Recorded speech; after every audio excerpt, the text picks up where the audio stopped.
Good morning, everyone. I am delighted to introduce Sankaran Krishna to you today. Krishna was born in India and is a cricket lover. He describes himself as a person who firmly believes that behind every subcontinental academic lies a failed cricketer. A statement whose biographical intricacies we hope to be able to grasp by the end of his 2-month stay here in Rio. Perhaps those who already follow his academic work do not have the chance to walk through his columns on cricket at the ESPN website. Although many of us Brazilians have no idea of the rules governing a cricket match, nor the reasons why a cricket match can last for more than unthinkable 9 hours, there are intriguing similarities in the historical conditions that led to the emergence of soccer as the national sport in Brazil and of cricket in India. Now that Krishna is in the land of soccer, I can't help but notice that, echoing Ashish Nandi's famous claim, Brazilians and Indians have in common the fact that both countries invented a sport only accidentally discovered by the British. The topic of his inaugural lecture today will allow us to unravel yet another set of similar resonances of the history of colonialism. Titled Capitalism and Indigeneity in the Anthropocene, Post-Colonial Reflections, his lecture aims at associating constitutive dynamics of capitalism with the systematic erasure of non-eurocentric ways of being, including those of indigenous people and subaltern classes. These processes acquire especially troublesome contours in a present marked by the re-emergence of nationalisms across the world, and more specifically by the political discourse guided by social Darwinism ideologies, according to which weaker shall perish in a world to be ruled by those who are conceived as superior in ethnic, racial, ethical, and social terms. I strongly encourage each one of you to engage with his lecture by drawing connections between the reflections to be exposed by Krishna and the current political scene in Brazil. Dear all, it is with great pleasure that I introduce you to Sankaran Krishna. He holds a master's degree from the Center for Historical Studies at GNU in Delhi. In 1989, he was granted the PhD title in Political Sciences from Syracuse University, New York, with a dissertation titled The State, Autonomy, and Foreign Policy, an analysis from India from 1947 to 1987. Since 1990, he has been teaching in the Department of Political Science at the University of Hawaii in Manoa. Krishna has widely published on the intersections of political economy, post-colonial studies, critical international relations, and South Asian studies. Among his works, I would like to highlight 4 interventions by Krishna, which will certainly be of interest to all of us, not only because they speak to our present, but because they revolve around the historical conditions that led to the political economy of today.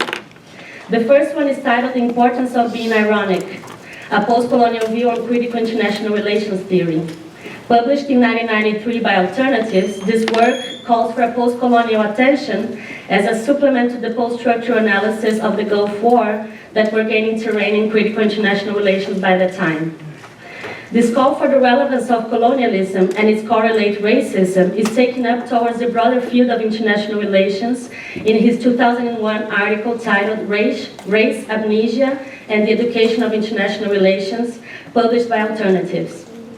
Krishna's sensitivity has more recently been invested towards the ambiguities of both domestic and foreign policies of the Obama administration. Published this year by Third World Quarterly, his article titled Manhunt Presidency, Obama, Race, and the Third World, claims that the narrative that propelled Obama to the US presidency rendered him incapable of effecting any substantive changes in the racism that animates the policies of his administration. Last but not least, Alternatives published in 2015 an article by Krishna titled Notes on the Dramatic Career of a Concept, the Middle Class, Democracy, and the Anthropocene, in which he analyzes the discursive production of the middle class as a guarantor of democracy and its consumerism as the basis for economic growth.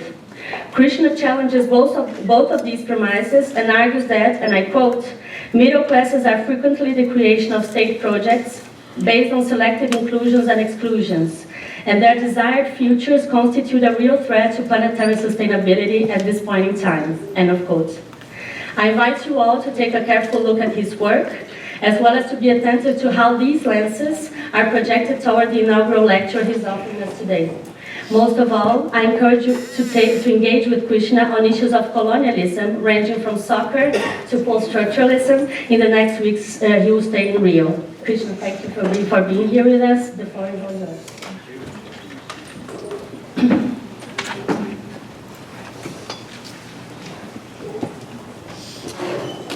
Good morning, everybody. I'm honored to be presenting this lecture here at ERI, a place with which I've had a long, but until now purely metaphysical relationship. I've had many friends from PUC-Rio.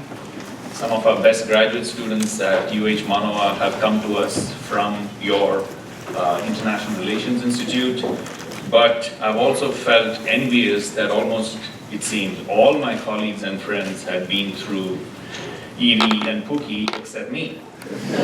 So I feel that this is something that has finally been redressed, and I can't tell you how happy I am about that. You're going to talk about post-colonialism, and post-colonialism can manifest itself in all sorts of strange ways. For the last 3 days, as I've been walking around Leblon, checking out the beach at Ipanema and various other things, I kept having this moment of deja vu, which was that of Bandra in Bombay, a place that I grew up for some years of my early life, and then again when I was in college. Bandra is the part of Bombay where the Portuguese first established a strong settlement. The Goanese community lives there in large numbers. The architecture, the street names, everything in Bandra is very evocative of Rio, of Leblon. And so it is a strange moment where Leblon made me nostalgic for Bombay, and neither place really is itself except through Portugal. So I'm now curious to go and see Lisbon. Brazil is also part of the past in other sorts of ways. As Manuela alluded to it, I grew up as a major fan of Brazilian soccer, and I can still tell you Pele's full name. And I was also a big fan of Socrates and of Rivellino. All the younger people are like, who are these people? But people of my generation know what was great about these guys. And interestingly enough, the methodology for my dissertation, all political science dissertations require this section called methodology, which you write and then proceed to ignore as you actually do your work. That's a trade secret which the younger people in the audience need to know. You need to have a section called methodology, but no one's actually going to follow up on whether you're using it. As long as the dissertation makes sense, it doesn't matter. So my dissertation's methodology was something called the historical structural method, which was taken wholesale from Fernando Henrique Cardoso and Enzo Faletto's book, Dependency and Development in Latin America. So there are all these connections to Brazil. I owe a heartfelt thank you to Marta Fernandez and Mayra Saman, who responded with enthusiasm when I broached the idea of spending a part of my sabbatical semester here at PUC-Rio. As we all know, responding with enthusiasm to such emails is the easy part. Actually following through and enabling all the pieces to fall together is the really tough part. I recognize that, and I'm deeply appreciative of both Marta and Mayra for this. I would also like to thank Roberto Yamato, Manuela, of course, Leah Gonzalez, and others for making this happen. So I'm not a believer in PowerPoint, so you might think of this as my first and last PowerPoint. So I'm going to go through a series of slides somewhat rapidly, explaining as I go along why they're there, and use that as a kind of foundation for the rest of the talk. So hopefully once we're done with these slides at the beginning, I can put that laptop lid down and we can get on with the talk, okay? So let's begin. This is usually where things start going wrong. All right, I'm going to show about 3 or 4 maps. This is a map, as you know, as you can probably recognize, of India. And even though it says 2001, I can tell you that these scores in many ways have only intensified since then. So it's a map that shows the assets and amenities of rural India in terms of scores. The best ones are dark green, the yellow ones are good, light green is better than average, and then there's light yellow, worse than average, and poor, very poor. So if you look at this map, you can see basically there is a section along the southeast going all the way up into the northeast, which is basically largely red and yellow, which is to say these are all districts with very poor scores in terms of assets and amenities. I want to take us to the next slide, which is not very clear, but what this is a slide of is the deposits of India's mineral riches. These are minerals which are extremely crucial to development, especially in the 21st century. These are rare earths, these are other things that are very important for things like cell phones, for bauxite, for aluminum production, and stuff like that. And you will see that there's a heavy overlap between the poorest districts and the districts with the richest mineral deposits. Once again, there's a kind of flow going all across the southeast to the northeast part of the nation, from peninsular southeastern India to the northeast.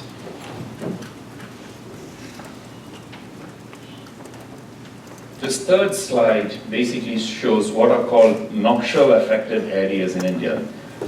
Nakshal is the name of a particular village in West Bengal from where the Maoist movement in India began. This was a movement based on peasant communist ideology. It was extremely left-wing radical, believed in the violent overthrow of the state. And today the word Nakshal or Naxalite is used to describe an extreme left militant insurgency oriented towards overthrowing the government and establishing basically a Maoist form of communism. And the overlap between the mineral-rich areas and the poorest districts is accentuated by the areas which are most severely affected by the insurgency. Are you with me so far? Is this making sense? Okay.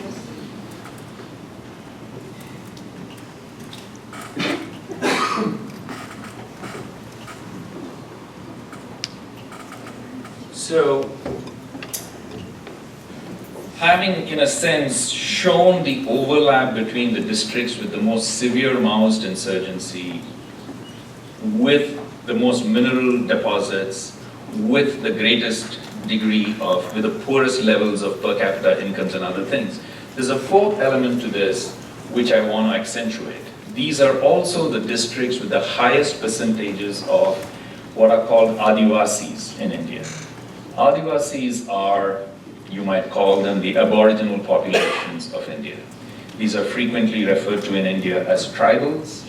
These are people who are not Hindu or Muslim or any of those organized formal religions. They practice forms of animism and paganism. Their social ordering is very different from that of urban settled societies. They practice pastoral or nomadic agriculture. So these are essentially the indigenous peoples of India. So you've got 4 overlaps here. The areas with the highest percentages of indigenous people are also the poorest districts, are also the ones with the highest degrees of Nakshal or Naxalite insurgency. And therein lies the story of the talk that I'm going to be doing here. I want to turn from there to a quote from Anna Singh's book, Friction, An Ethnography of Global Connection, a book which, if you haven't read it already, I would strongly recommend, which is set in the rainforests of Sumatra in Indonesia. And it's about the deforestation there, it's about how globalization works at the ground level. And she has this terrific quote, this sentence. It says, nature had to be made into loot, free for all. In the 1980s, logging companies worked hard to extinguish local rights to resources. Now this quote that I've underlined, this place belongs to Indonesia, not to you. The logging bosses said when the residents complained. The military followed and supported their claims, creating an authoritarian lawlessness that made resources free for those who could take them. So that phrase, "this place belongs to Indonesia, not to you," is the one I'm going to focus on. And a second quote, this time from the context of India, which is by an academic writing in a journal of human and social sciences, says, "The resources which are available in the tribal areas are being perceived by the policymakers as the property of the nation, but not as the basis of the people who live in this region." So once again, it's interesting to see nation in counterpoise to the needs, the interests, the welfare, the property of the people. So nation, if you will, becomes an instrument of alienation, of alienating property from those who have them, of alienating access to and rights over the very territory that is ostensibly theirs. It's especially ironic that this is occurring in India and Indonesia, because the whole struggle for independence from colonialism was on the basis that regaining sovereignty would bring the nation back to the people. What you have here, therefore, is post-colonial sovereignty being exercised against precisely the people who constituted the alibi for the struggle for independence. And this is going to position the middle classes in such post-colonial societies then in a very interesting place. I will argue, to anticipate some of my later argument, that this middle class is in some ways the vehicle of Eurocentrism in the third world. Okay? We are done with the PowerPoint section.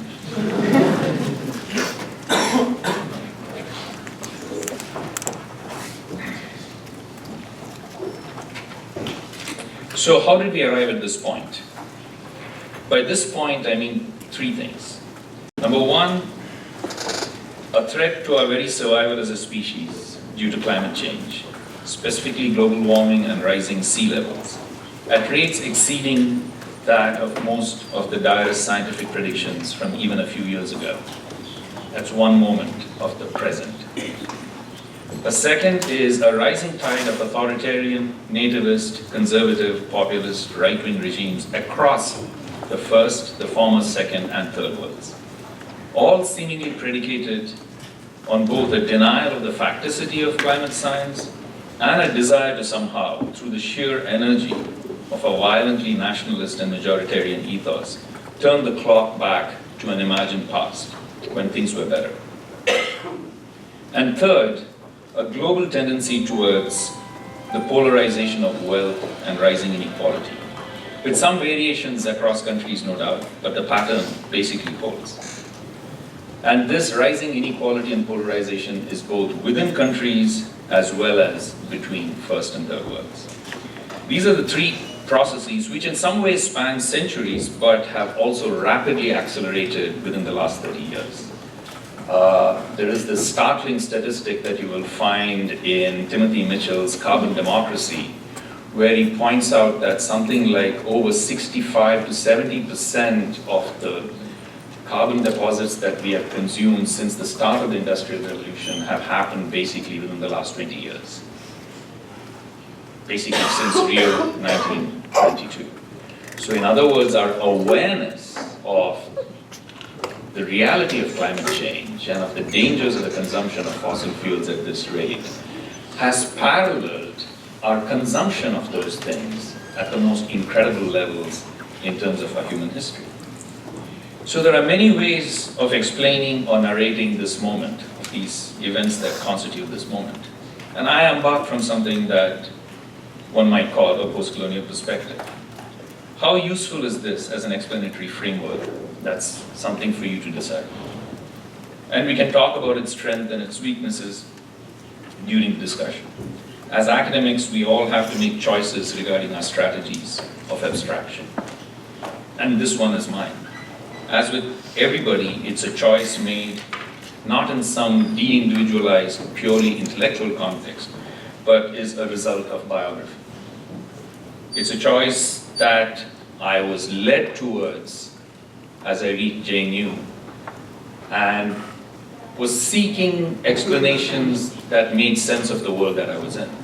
A world that was deeply racist, deeply casteist, deeply unequal, and in which I was told as early as age 3 or 4 that my proficiency in English was going to be what marked me out into the future as a success or a failure, as distinct from my ability to converse with my mother in our mother tongue. A common joke in India at that time was, for people of my generation as we first started elementary school, was, it is in anticipation of guys like you speaking English that the British left. That we knew you were going to come and massacre the language, and so the colonials left. There's sort of, in this joke is contained, a clear valorization of different civilizations, different languages, different communities, different skin colors, different races, etc. And it is through that as you grow into being an academic, that you reach for particular theoretical forms that make sense for your world and your travels in it. So it's what Antonio Gramsci once called making an inventory of the self in trying to decipher which theories make sense for you. So this was a world in which I was implicated, sometimes as subaltern, sometimes, especially in India, more often as elite, sometimes as black in certain contexts and white in others. I point this out at the very outset, that any strategy of abstraction is never politically innocent. It makes choices about what to bring into light and what to leave out. The claim that one's abstractions are objective, impartial, detached, and universally true is itself the most consequential and deeply political claim that anyone can make. So in my view, post-colonialism begins by stressing that its strategies of abstraction constituted as perspective and not truth, while also recognizing that the latter category, truth, in terms of the Nietzschean will to power, is none other than the perspective of the hegemonic groups, classes, or nations, which successfully remove the traces of such construction and remove awareness of that locus of enunciation, and instead present themselves as veridical truths of the way things are and the way things ought to be. So, to my reading, there are three indispensable aspects of post-colonialism that I should probably elaborate at this point. Some of this may be familiar already to many of you conversant in the literature, it may not be to others, and you never know at what level to peg the talk at, so I'm taking the risk of perhaps sounding very basic and very elementary in this. But nevertheless, that's how I choose to do it here. So, first, post-colonialism does not mean after the end of colonialism. Rather, it means after the onset of colonialism. A colonialism that has not ended and is still ongoing. So in that sense, post-colonialism acknowledges that colonialism is ongoing because the system of nation states that it inaugurated is still unfolding. So from this perspective, a society like the United States is not one of the world's oldest democracies. It is rather a settler colonial state which is still unfolding. For me, this is especially acute living in a place like Hawaii, where the indigenous people of Hawaii, anybody who has an ancestor there prior to the arrival of Cook, regards the 50th state not as a part of the United States, but as a settler colonial project that has to be resisted at every turn. And they resisted through their music, they resisted through the practices of hula, they resisted through the growing popularity of Hawaiian immersion classes, they resisted through the way they named their children. In a myriad of ways, the United States is continually positioned not as a champion of human rights and as one of the most ancient and advanced nation states in the world, but rather as a settler colonial project that is still unfolding.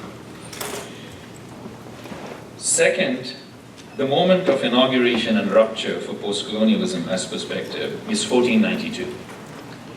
It is not a variety of other starting points that are favored by different discourses. In my parent discipline, with which I have a deep love-hate relationship, international relations, the starting point is often the Treaties of Westphalia signed in 1648, which is supposed to have inaugurated a horizontal interstate system marked by anarchy, characterized by a certain form of secularism, which then puts into place certain things that we will see shortly. Nor do I regard the starting point of what I would call a global rupture to be the 1770s and the onset of the Industrial Revolution, or the rise of capitalism in the northwestern shelf of the European continent, or any of these, although all of these are related to the way events unfold after 1492. So 1492, not only because it marks the onset of a genocidal othering of entire continents, it also inaugurates slavery on a global scale. The first slave ships reached the New World in 1498, barely 6 years after their discovery. It energizes the rediscovery of a seafaring trading route to the East Indies, which would have enormous consequences there as well. It enables the primitive accumulation of capital and the expansion of markets, something that is pointed to in political economy of a variety of orientations, ranging from Marx to Smith. More importantly, 1492, because it marks the onset of what I would call, following David Campbell, the ontology of modernity. So by ontology, Campbell means it's a combination of ontology and topology. And it's a neologism which refers to the fact that for the first time we get familiar with and seduced by the idea that each territorial unit is ideally populated by people of a singular ethos. It could be religion, it could be language, it could be race, it could be a variety of things. But this idea that territory, in order for it to become a successful unit, a successful nation state in centuries to come, is ideally homogeneous, assimilated together. This imagination or desire for homogeneity has ebbed and flowed over the centuries. And what we are witnessing today is a moment of its resurgent ascendance. It's wise to remember that as those three ships under the command of Columbus went out of Portugal, Spain, Iberia, and traveled west to discover the New World, there were other caravans leaving Iberia at this time, filled with Jews and Muslims, expelled because of this desire, this ontological desire for a certain form of homogeneity. So 1492 for that reason as well. And third, drawing especially from the works of Edward Said and Frantz Fanon, and certainly that of Gayatri Spivak, post-colonialism retains a notion of agency, of the possibility of progressive political change, of the possibility of making a difference through scholarship, engagement, or whatever one's vocation, and of the agential character of authorship. In embarking or in inhabiting these discourses, post-colonialism can often sound both different from the other posts it is often lumped with, like post-structuralism, post-modernism, etc., post-foundationalism, and in its own way even inspired by the Enlightenment. But these are values and ideals that, as Spivak says, these are values and ideals that one cannot not want to embrace. She deliberately uses that locution, awkward locution of not want to. Because these are ideals which in some ways sound as if they came from elsewhere.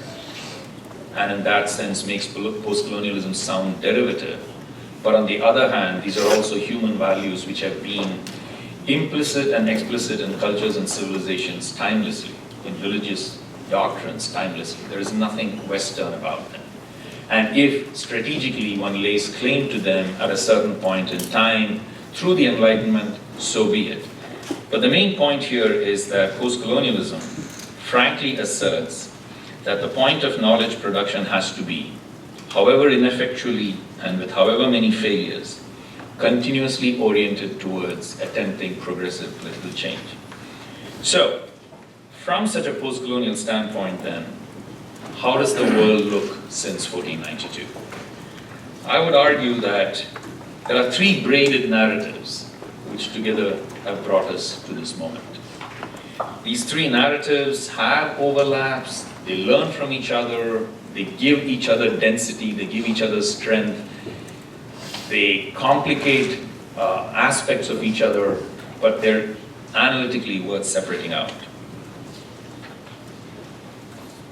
The first is the idea that there was something distinctive about Europe's modernity and the satellite states of the Europe in the New World and in Oceania. And what was distinctive about them, and this is the social contract story as derived through Hobbes, Locke, Rousseau, Kant, and its various other forms over the centuries. And that is what was distinctive about these societies is that they were able to transcend a primordial anarchy through the establishment of republican forms of government, through the establishment of a secular order, which then enabled, if you will, the orderly transactions between individuals in a society, which was then conducive to progress, to civilization, to development. And what was characteristic about other societies, which were at this very moment coming under their conquest, under their colonization, was that they were marked by a primordial anarchy, which they never seemed to be able to transcend. So the establishment of social contractarian states becomes the principle of differentiation between West and non-West, and also becomes the principle that makes these societies worthy of conquest, worthy of expropriation, because they don't know property in the conventional meaning of the term. For Locke, property arises only when the labor of the individual is mixed in with the land. These societies, which are often nomadic and pastoralist, did not have property in that sense because for them territory was about inhabitation, not about improvement. So I could go into this at some length, but what's obvious about the social contractarian story right from the outset is that it is racially partial, it's partial in terms of gender, and it does not recognize the indigenous often even as human beings. So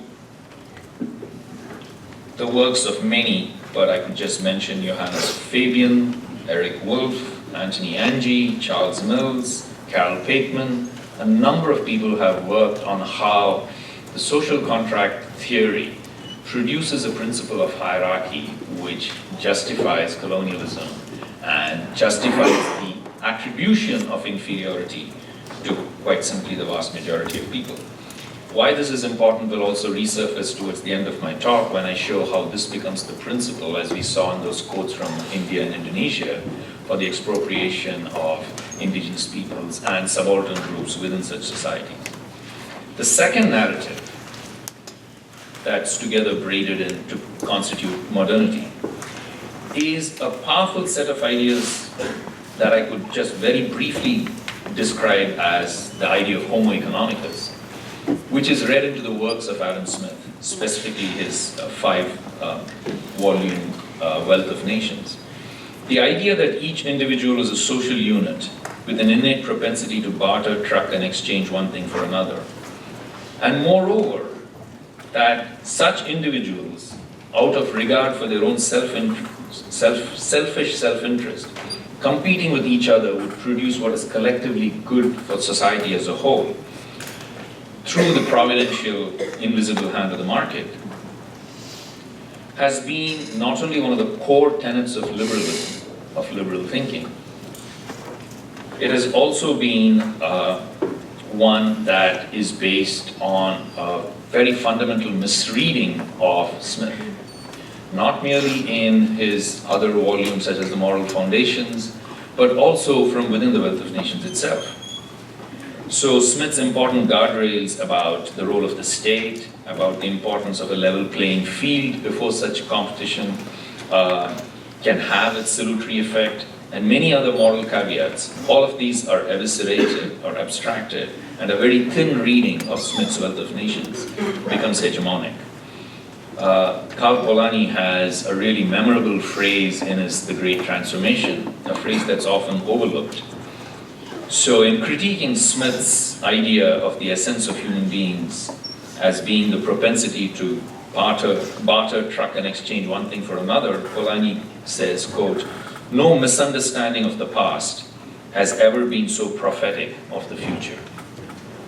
Remember, Smith's Wealth of Nations is published in 1776. So this is at the moment where the Industrial Revolution is kicking into high gear, capitalism is beginning to emerge in a particular form across the European continent, and it's that context which gives Smith's work the sort of explosive resonance that it comes to have.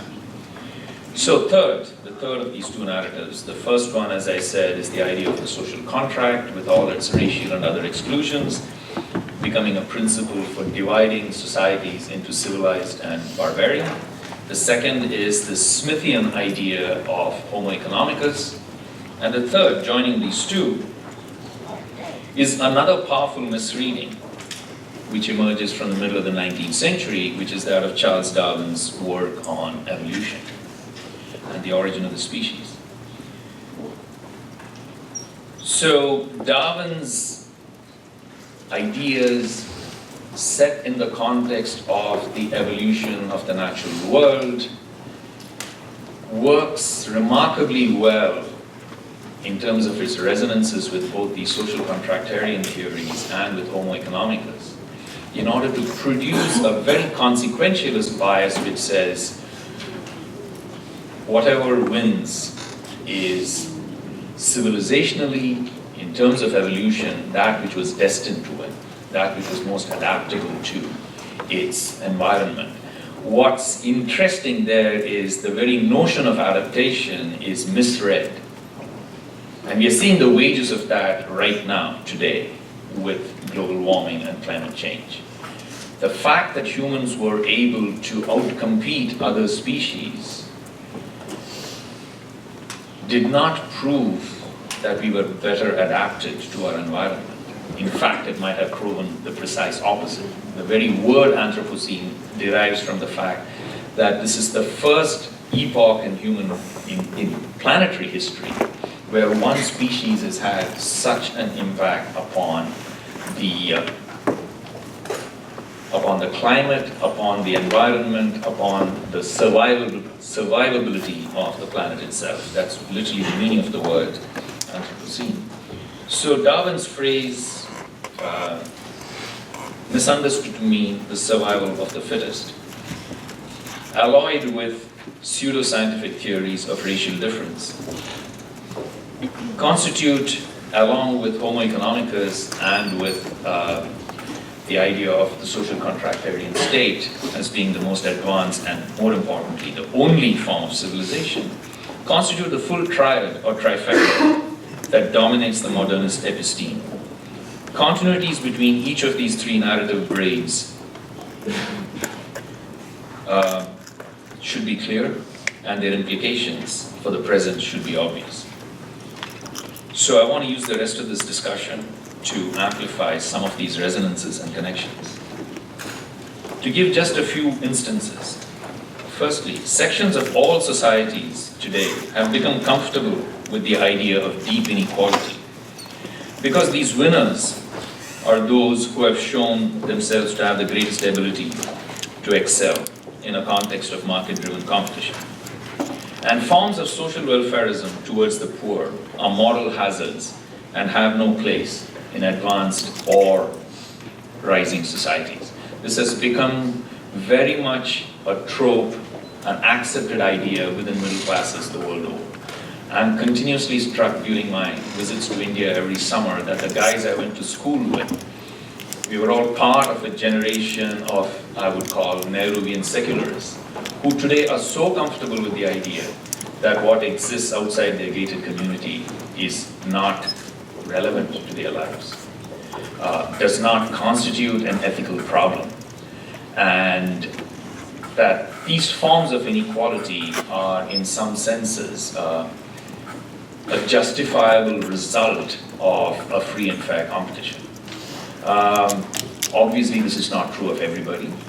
And it's not even true of every person, because there are things like conscience. There are things like that voice at the back of your head says, you know, I don't really think I deserve what I have because of merit. I know the phone call that was made, or the good fortune of having been able to attend such a school, or the friends that I have, etc. We all know that. But yet, it is remarkable if you look at Indian newspapers, news magazines, television coverage today compared to 30, 40 years ago, prior to the advent of neoliberalism in the early 1990s. The degree to which the Indian middle class regards itself not as a part of India, but as happening to live in India.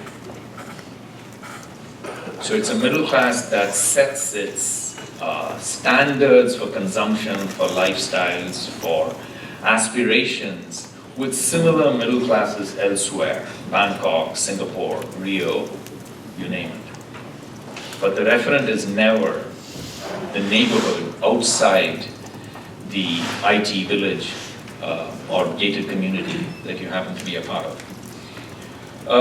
Second, any solution to global warming that compromises the sovereignty of the nation state and entertains the possibility of slower economic growth or drastic changes to an energy-intensive lifestyle can be ruled out on grounds that it is not in the rational short-term interest of the various players. This is the reason why all the climate accords have run aground. This is a legacy of the very strong sort of post-Westphalian understanding of the world as marked by anarchy and filled with self-interested actors, and the suspicion of ideas of global governance and things like that.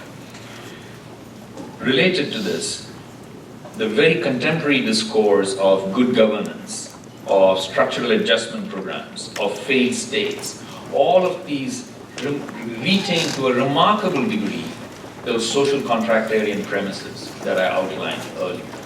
So states in Africa are seen as unable to overcome the problem of collective choice.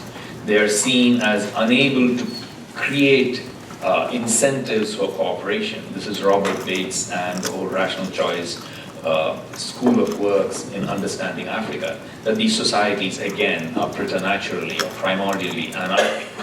Now, to understand the limitations of that sort of an approach, you need to read somebody like Mahmoud Mamdani to see how what is called the tribe in Africa is itself, in many ways, a colonial creation and invention.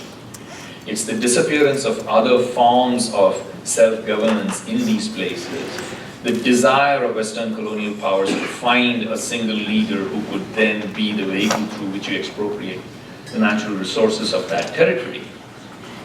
That's the origins of tribal Africa. But you need to read Mamdani to go through, citizen and subject in detail to see how Africa is produced in this colonial image. But prior to that, it's much easier instead to see these places as anarchic, perhaps even needing a new dose of colonialism, as people like Neil Ferguson have argued. I understand Branwen Griffith-Jones was here sometime in the very recent past, and Jones's work is a terrific example of the genealogy connecting earlier theories of race-based colonialism to contemporary discourses of global governance and failed states. Allied to this is the idea that if indigenous peoples are to be displaced and dislocated in huge numbers because we need the natural resources that they happen to reside over, that's an unfortunate but unalterable fact of life. One of the results of India's high GDP growth rates over the last 15 to 20 years has been a phenomenal increase in the numbers of Indian tribals and indigenous peoples displaced through such forms of development. These are people who are uprooted from territories that they have lived on for centuries, and in a sense congregated into urban slums, into refugee resettlements, or dispersed. In India's case, it's astonishing that the research on even the numbers of people who were displaced in such developmental programs is only now beginning to be gathered. In other words, we had no sense of the scale of genocide, ethnocide that was perpetrated during the years of development.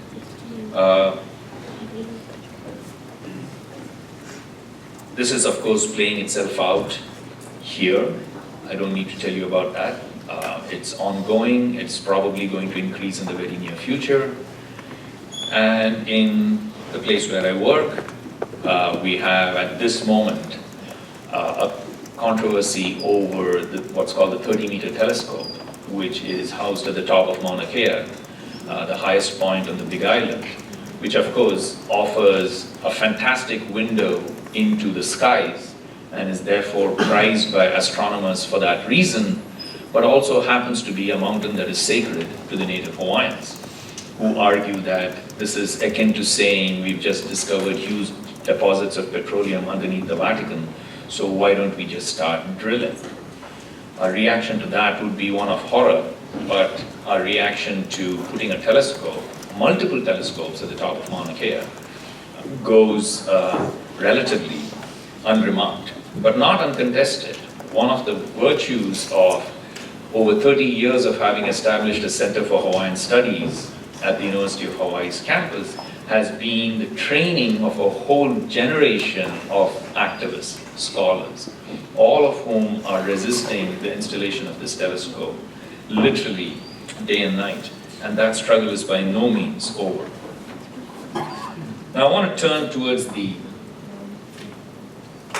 last sections of my talk to something which I think is worthy of closer attention and to see what, in a sense, post-colonialism might bring to it. So we know that across the world, first, second, and third, we are seeing the rise of highly majoritarian, exclusivist, chauvinistic, misogynistic forms of nationalism. One could crudely use the term fascism to describe them, and one would not be wrong. But when you think of the last such upsurge on a global level, you might think about the interwar period, 1920s and 30s Europe, where you saw a similar rise of fascist movements. And our explanations for those were familiar to at least most of us in IR and IPE, as well as perhaps in fields like history, that it was the decline of the hegemonic trading system established under the British. It was the depression of the 1930s.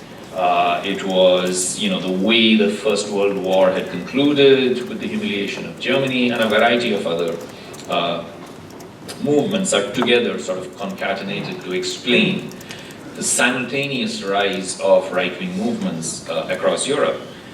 But during that time, the non-Western world was marked by a number of progressive movements. What is striking about this point in time is across a variety of what used to be called the Third World, and what I persist in calling the Third World even now, what is characteristic about the contemporary rise of fascism is that it is strong and powerful in places like the Philippines, Turkey, India, Sri Lanka, you name it, Brazil, in a whole variety of contexts, which in some mapping of the world might be described as non-Western. You're seeing a simultaneous rise of such right-wing movements. These movements back in the 1930s constituted some sort of check against fascism in Europe. It's interesting to go back to those times and read Brazilian nationalist leaders, or Nehru or various others, talking about, how these are movements that are intrinsic to a certain form of capitalism, and how these are the sorts of dangers that the world needs to avoid in the future after post-colonial independence, etc. So to some degree, I would argue that over 7 decades of independent development in countries like India, and decades of post-colonial politics in a variety of such spaces that we used to call the Third World, has culminated in the production of social classes and forces that are strikingly susceptible to and resonate with those 3 narratives that I described earlier about Homo Economicus, social Darwinism, and the idea that anarchic, non-contractarian peoples are worthy of extermination. This is the Indian middle class's attitude towards tribals. I think this is the Brazilian middle class's attitude towards groups in the Amazon. And this is the attitude of the Islamic modernizers of Turkey towards those on the extreme left, and in similar ways in the Philippines. So, in a strange kind of way, post-colonial middle classes have come to become, to put it in a very provocative way, the heart of darkness of Eurocentrism. I'm sort of informed by Ashish Nandi here, who's always talked of colonialism not merely as the imposition of one society in all its totality upon another, but rather as a pact between the elites and middle classes of both these societies in a conjoined hegemony over the world, if you will. So British class and Indian notions of caste interacted to produce colonialism in India. And it also interacted to produce certain, what are regarded as quintessentially British ideas about themselves. So Eurocentrism, ironically, has found a secure place in the hearts and minds of the generations who have followed that of the post-colonial nationalist leaders who fought for independence precisely from such Eurocentrism and domination. So I refuse to end on a pessimistic note, and therefore will make a very brief detour through Said, who in his